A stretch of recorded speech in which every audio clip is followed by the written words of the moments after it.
Hello my dear friends, I Shruti Bhutani welcome you all once again to your favorite English class, Wonder English. आज हम अपने previous chapter को continue करेंगे, that is model auxiliaries. हमने तब 7 auxiliaries किए थे और अब रिमेनिंग हम आज करेंगे in this chapter. So let us begin. Perfect. So the next model is must. यह काम करना ही होगा. You must go to your class. तुम्हें अपनी क्लास में जाना ही होगा. It goes like subject plus must plus first form of the verb plus object. So you must work hard if you want to get good marks.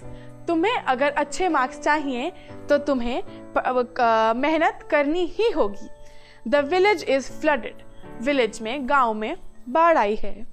Everyone must leave the village at once. हर किसी को गांव एक ही दम छोड़ देना चाहिए. Everyone must follow the traffic rules. हर किसी को ट्रैफिक रूल्स फॉलो करने चाहिए. She must never go to such an unsafe place. ऐसी अनसेफ, अनसुरक्षित जगह पर उसे कभी नहीं जाना चाहिए. The old lady must take rest. बूढ़ी औरत को रेस्ट लेना चाहिए. This was all about the model must. We'll now continue and that is we'll now continue with the next model and that is can. कर सकता हूँ, कर सकती है, कर सकते हैं, something like that. So the sentence structure is subject plus can plus first form of the verb plus rest sentence. First example is like first application. Can has multiple applications and we'll teach you all the applications of can in this topic. So the first application of can is to know and to show ability or capacity. किसी चीज की ability या उसकी capacity को जब उसकी जानकारी देनी हो तब हम can का यूज करते हैं. For example, I can speak English. मैं English बोल सकता हूँ. I cannot let you go. मैं तुम्हें जाने नहीं दे सकता. They can do the rescue very easily due to clean weather. साफ मौसम होने की वजह से वे अच्छे से रेस्क्यू कर सकते हैं. Can you go there within few minutes? क्या तुम वहां कुछ ही चंद मिनटों में जा सकते हो? Anyone can make mistake. कोई भी गलती कर सकता है. The second application is to know and to show the possibility. किसी चीज की होने की possibility, उसकी probability की information देने के लिए हम can का यूज करते हैं. For example, Shweta can come today. Shweta आज आ सकती है. Can he reach here within 20 minutes? क्या वह यहाँ 20 मिनट में आ सकता है? Anyone can make mistake. कोई भी मिस्टेक कर सकता है. The fire can break out any time. आग किसी भी समय लग सकती है. Accident can happen any time if driver is drunken.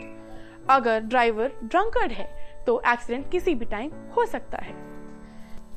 The third application is to give and take informal permission. जब हमें इनफॉर्मल परमिशन लेनी हो या देनी हो तब हम कैन का यूज करते हैं. For example, you can borrow my bike. तुम मेरी बाइक बोरो कर सकते हो.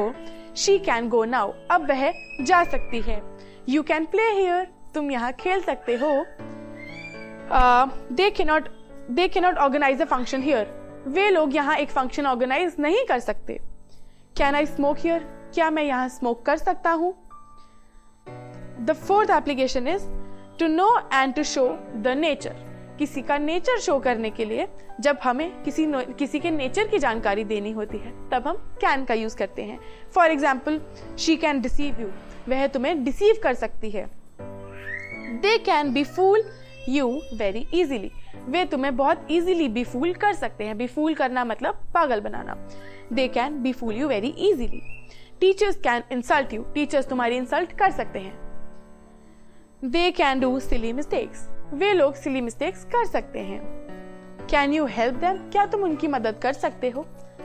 These were the 4 applications of can. We'll continue now with the next model and that is could. Could की भी like can बहुत सारी applications होती हैं and the first application is to show the ability or the capacity of a person in past. जब हमें किसी person की कैपेसिटी और एबिलिटी को बताना होता है पास्ट में तब हम कुड का यूज करते हैं. सेंटेंस स्ट्रक्चर होता है subject plus could plus first form of the verb plus object. First example is I could dance. मैं डांस कर सकती थी. I could speak English when I was in class 10th. मैं 10th class में English बोल सकती थी. He could cross river in youth. वह यूथ में रिवर क्रॉस कर सकता था. Balraj could not run 5 kilometers continuously. 5 kilometre लगातार बलराज नहीं भाग सकता था. Could they perform better in past? क्या पास्ट में वे बेटर परफॉर्म कर सकते थे? This was the first application. The second application is to express a very polite and humble request. जब हम when we put a very humble or polite request forward, तब हम could का use करते हैं. For example, could I see the honorable Prime Minister of India? क्या मैं honorable Prime Minister of India को देख सकता हूँ? Could you wait some time, please? क्या तुम थोड़ी देर वेट कर सकते हो? Could I see your new mobile, please? क्या मैं तुम्हारा नया मोबाइल देख सकता हूँ? Could you please tell me the truth? क्या तुम मुझे सच बताओगे? The next example is, could I talk to Sri Naval? क्या मैं श्री नावल से बात कर सकता हूँ? This was the second application. अब थर्ड एप्लीकेशन की बात करेंगे तो ये तब यूज होता है जब हम इनडायरेक्ट स्पीच में कन्वर्ट करते हैं, जैसे कि हमने इनडायरेक्ट स्पीच के टॉपिक में किया है. It goes like, Ram told Shyam that it could rain that day. यह राम ने शाम को बताया कि उस दिन बारिश हो सकती थी. Lalit told Riya that he could read the book overnight. Lalit ने रिया को बताया कि वह पूरी रात बुक पढ़ सकता था. So this was all about the word, the model could. We'll now continue with the next model and that is may.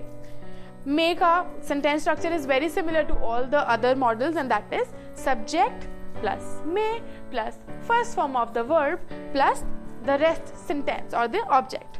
It too has multiple functions or multiple applications.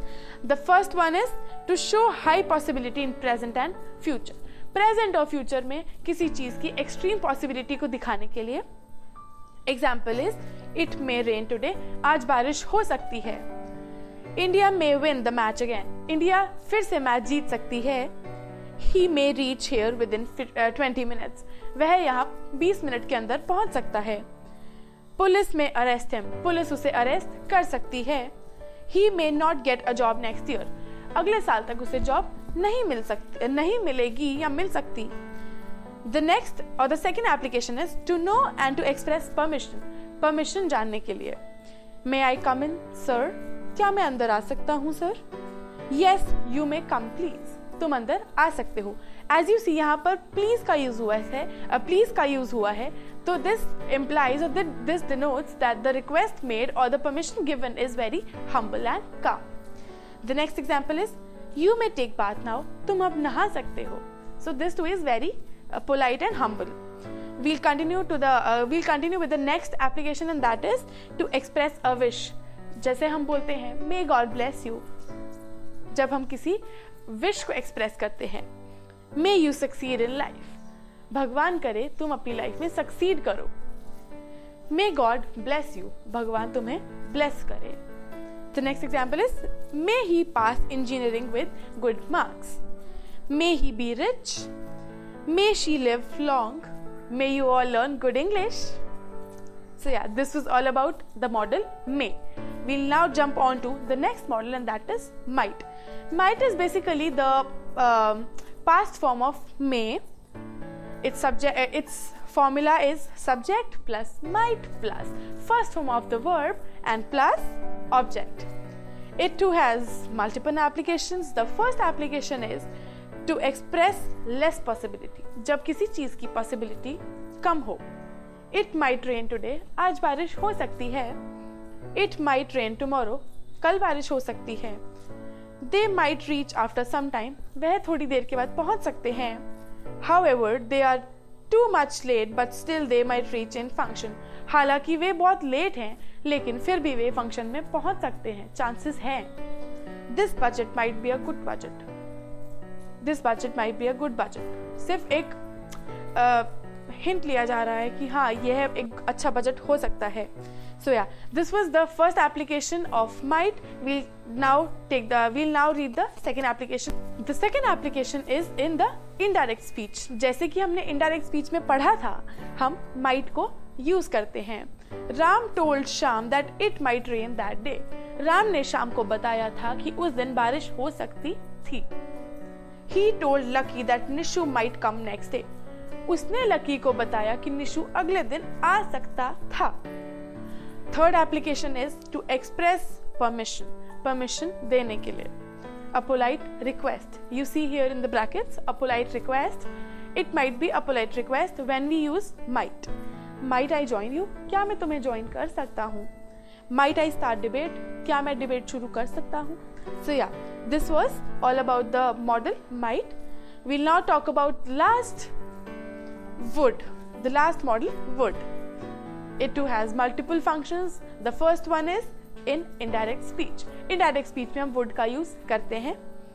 Ram told Priya that he would go there next day.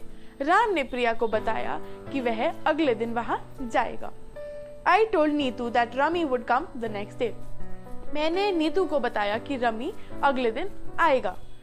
To express the habit of past. This is the second application of would and that is to express the habit of past. Past की किसी habit को बताने के लिए हम would का use करते हैं. For example, I would sit at the bank of the river in my childhood. मैं नदी के बैंक पे किनारे पे बैठता था अपने बचपन में. So this shows the habit of my childhood. My mentor would sing many hours. मेरे mentor काफी घंटों तक गाते थे. She would study many hours per day during her graduation. अपनी graduation के टाइम पर वह काफी देर पढ़ा करती थी. He would wait for me at bus stand. वह बस स्टैंड पे मेरा वेट किया करता था. The third application and the last application is to express imaginary condition in conditional sentence. किसी conditional sentence में जब किसी sentence में condition दी हो उसको express करने के लिए. For example, its example is I would build a temple if I won the lottery. अगर मैं लॉटरी जीता तो मैं एक टेम्पल बिल्ड करूंगा. So you see यहाँ पर सेंटेंस के अंदर एक कंडीशन है कि अगर मैं जीता तब मैं बनाऊंगा. तो this is basically an imagination. If I were the chief minister, अगर मैं चीफ मिनिस्टर होता, I would remove unemployment in Haryana. मैं हरियाणा के अंदर unemployment को remove करता. So yeah, this was all about our complete 13 models and we are now done with it. I hope you all are clear with it and I'll see you in the next lecture. Till then, keep speaking, keep learning, keep writing English. Bye-bye.